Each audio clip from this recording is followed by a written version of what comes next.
Hey guys, I'm really excited to show you that I did some more research and I have figured out a way to easily access your Google Drive files without me having to link them in my design software.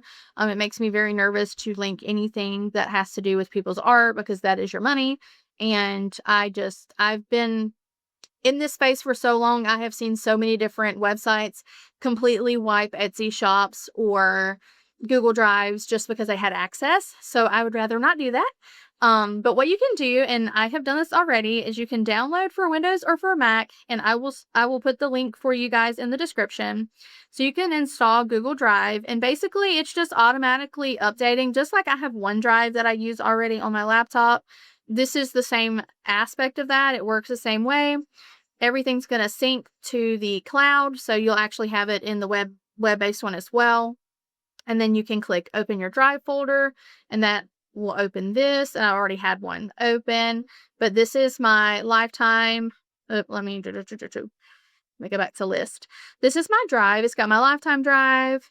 Then I've got my 2026 drive here, and then all of my things. So I'm super excited about that because that definitely saves a step of not having to um, unzip, rezip, do all the things. So that's great. And then if you're in the studio and you're wanting to pull something in here, all you would do is click where you're going to pull in your image. And where this saved it on my computer is this PC, Google Drive. And so then I would go in and I would go in all the things and it would pull it in. And now I'm ready to design. So I'm just super excited about that because it does prevent you from having to, like I said, download a big file, then re-upload it and all the things. Now, if you're downloading from the studio here, it is still going to do a zip file for anything that's more than one PNG, just because that's how web-based browsers work most of the time. They have to zip the files.